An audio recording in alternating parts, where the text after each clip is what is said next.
African Cup of Nations, the Orange AFCON, which is starting next week, the 19th of January. Big match, South Africa versus Cape Verde.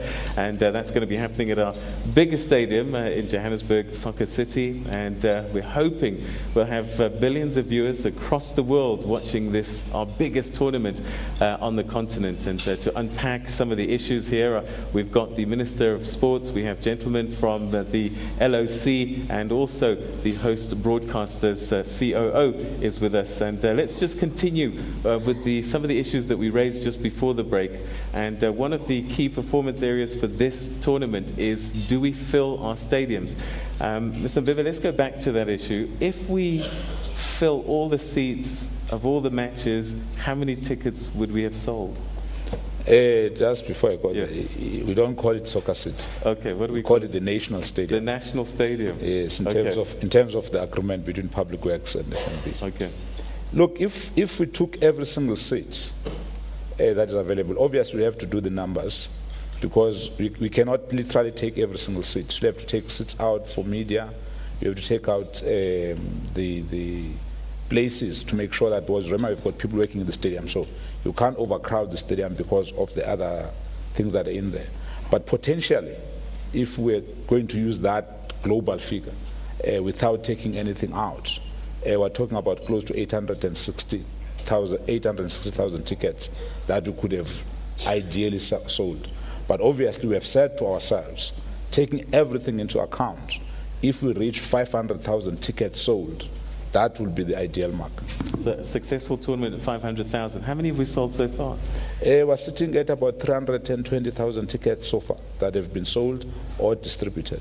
And you're happy with that figure with 8 days to go? No, definitely not. Definitely not. I think that I've said this many times. Are we within target? Yes, we're within target. But really, I think I would have loved to have said by now, all tickets have been sold out, so that we can really start the party.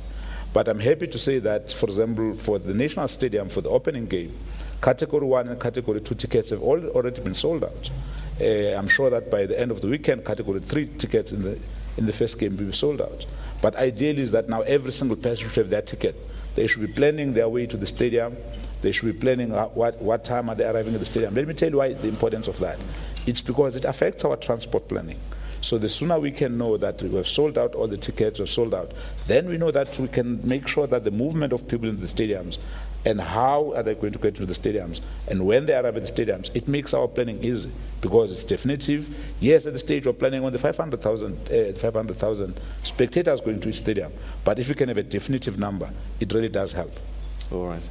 You don't think it's going to be a problem that people have to do so much traveling to get to these venues? I'm thinking Cape Town's been left out of the equation, Bloemfontein perhaps even, so the Free State, Western Cape. So a lot of people are going to be traveling long distances. Is that not going to affect the numbers attending? I don't think so. We have pondered on this when we started the project. At the end of the day, we knew that we cannot go beyond 5 stadiums. Around that.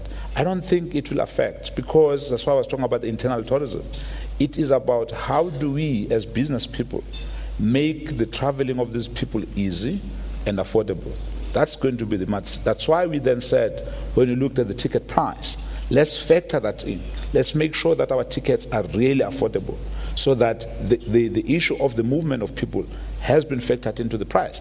If you look at that basic price of 50 rands for a ticket, it's really a giveaway, because we took that view that says someone is going to travel and some of those distances are going to be long. All right. So, Valen? Thank you very much, Peter. When it comes to hosting a massive sporting tournament, it's all about partnerships. We've spoken a lot about the broadcast partnership with the SABC, but the Orange AFCON 2013 has a number of partners. We spoke about the UNDP. Another one that is a partner with CAF is United Against Malaria. They're, of course, working with the Department of Home Affairs. And with me, I've got Anna McCartney from United Against Malaria. Just explain what the partnership is and the partnership with CAF. Well, CAF saw a need for a partnership with malaria because even though malaria is preventable and treatable, it's still killing a child in Africa every minute.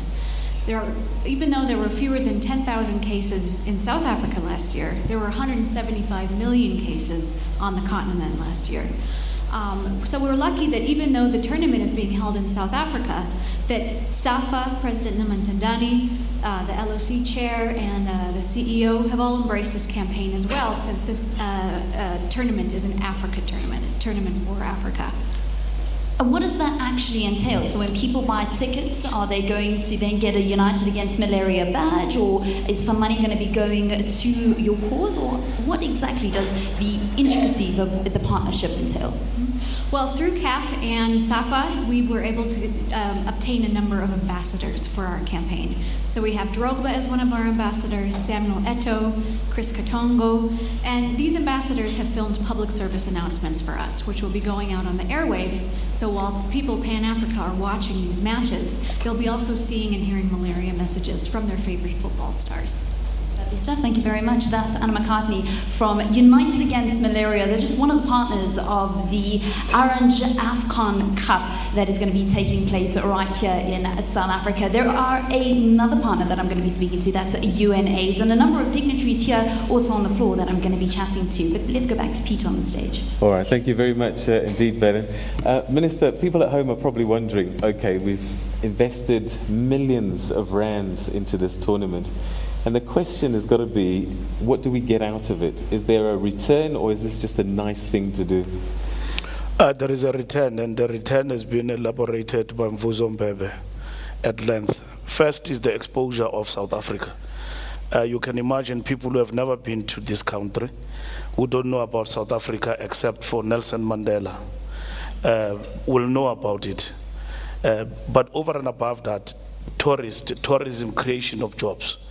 Thousands and thousands of Africans and people across the globe will be here, and that is the benefit. It's not just nice things, but one thing that I caution about all the time is that everything that we do in relation to sport, big events, hosting and all of that, even though we can see the benefits, but there is this subtle negativity that everything that has got to do with sports is wasteful. And I think we must undermine that.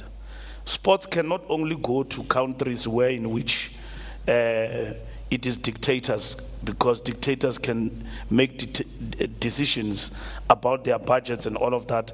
And sports cannot come to people like in South Africa and everywhere else.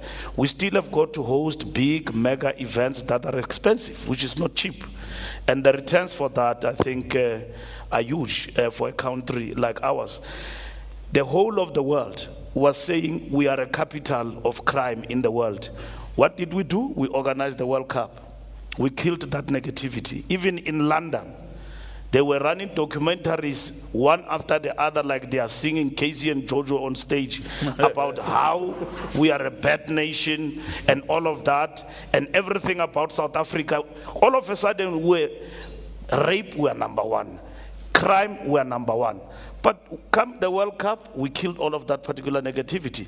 They actually swallowed everything else and admitted that this is a great country, because as long as there is capitalism, I'm sorry, there will always be crime. Okay, all right. I'm talking money today.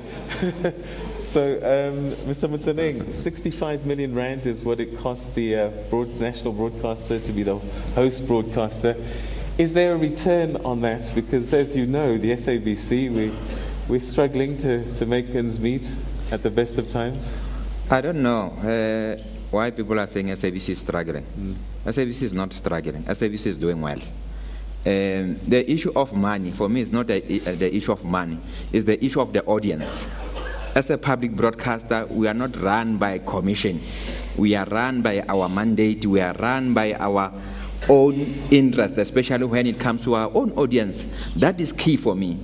The 65 million, we are even paying more than 65 million.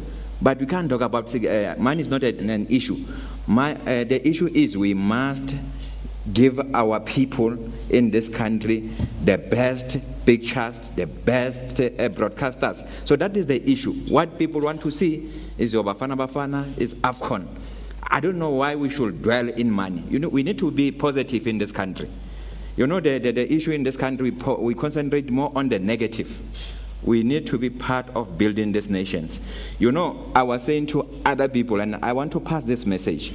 You know, the more you talk about the crime, the more you are saying the future youth, their role model will be crime. They are going to be more interested on making sure that they are more interested in crime, because your broadcasters and your media, you concentrate more on crime. We need to concentrate on positive. Even in these issues of Bafana, we need to be positive. So that, you know, when you are positive, you will succeed in life. Positive is the key. So we are not interested about money. We are interested of giving people what they want to see. All right, okay. Just before we start going back to the floor, Mr. Chairman, perhaps I could ask you this question. I remember posing it to Mr. Mbebe earlier last year. I'm concerned that we're talking about tourism, we're talking about promoting South Africa, and yet the biggest tournament that we're going to host in terms of the African continent is not in the Free State and it's not in the Western Cape. Was there no way that we could have made this happen? I don't know, maybe I'm not seeing something, but it's difficult to understand how people can come to South Africa and not go to Cape Town. Oh, well, we would have loved to be everywhere. But as our CEO correctly pointed out, we were limited to few host cities. Unfortunately, the football fans from Cape Town, from Free State, from Northern Cape, they know that this time around they must rally behind other host cities, because there's Chen next year, and we're going to Cape Town, we're going to Free State, we're going to Northern Cape. And so they will also enjoy an event of this magnitude, because the giants of Africa will be there. And as you may already have seen, in terms of our own practice matches, we do go to those other provinces.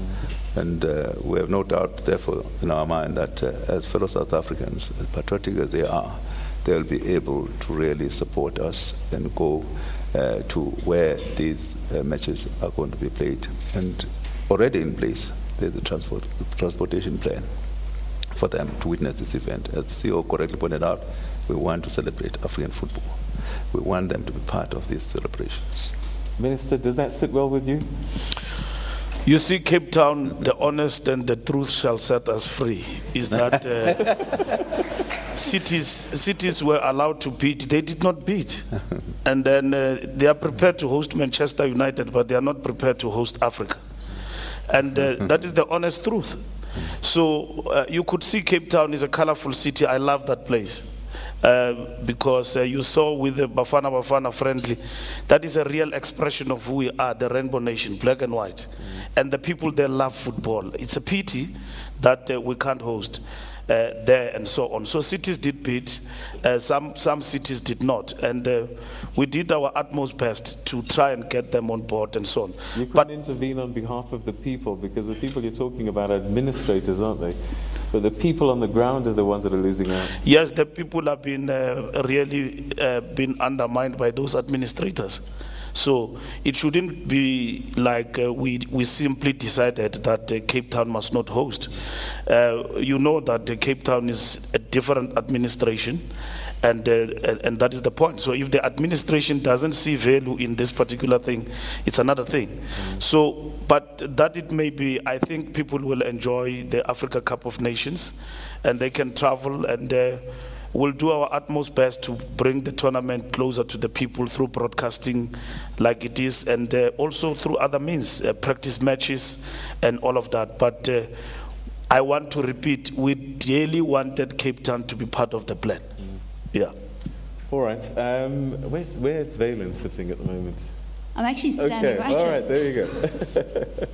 Thank you very much, Peter. With me, I've got the DG of Sport and Recreation. This is, of course, the guys that get the wheels moving. They basically they bring to life all of the minister's plan. I've got the DG of Sports and Rec, Alec Moemi, to chat a little bit about the government support of the Africa Cup of Nations and just how much support you have given the LOC and the tournaments. Well, our support as government doesn't only, or it's not only limited to finances or the budget as is It is a whole host of things. The Cabinet has set up an interministerial committee which is including various departments, including Home Affairs, the processing of people who come to watch the tournament. We have DIRCO, the Department of International Relations and Cooperation, that is looking at hosting all the visiting dignitaries, including heads of states from the various participating countries, and the hospitality program that goes with that. We've got the Department of Tourism that continuously promote the country and the tournament itself right across the African continent and the world. And we've got various departments also playing a great role. Public Works has been availing the stadia and all the infrastructure of the country for this. Police will be providing security.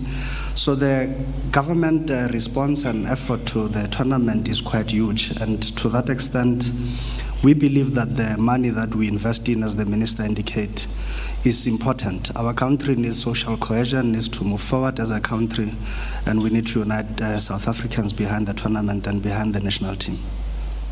Will the department be doing anything in the way of trying to get fan parks set up around the country? Well, this time around we're looking at what we call an AFCONville, which is basically a spectator experience for fans that necessarily do not have tickets to enter the stadia. And we would be promoting this in the host city of Johannesburg. And it will be big because most of the partners, including the UNDP and the partnerships you have spoken about, would be able to participate in all of this and showcase their programs. And this will also host a number of seminars looking at peace in Africa, stability, the contribution of the tournament to the economy of the country, and so on. So the AFCONville concept doesn't just offer a public viewing area or a fan park, but it offers a whole host of other key critical objectives of government and the continent. And Alec, where can people be able to find out about that initiative? Well, the AFCONville, we are hoping to launch it on the 18th, just before the kickoff on the 19th, and we believe that it would be quite an exciting new concept for all of us. We'll be doing it for the first time with this tournament, and perhaps we'll carry the concept through the future tournaments in all other sporting codes. Lovely stuff. Thank you very much. That's Alec Moemi, the DG of Sports and Recreation here in South Africa, as we continue to speak about the 2013 Orange Africa Cup of Nations. Morning Live and the business briefing here at Sandton takes a break. We'll be back after this. Do stay with us.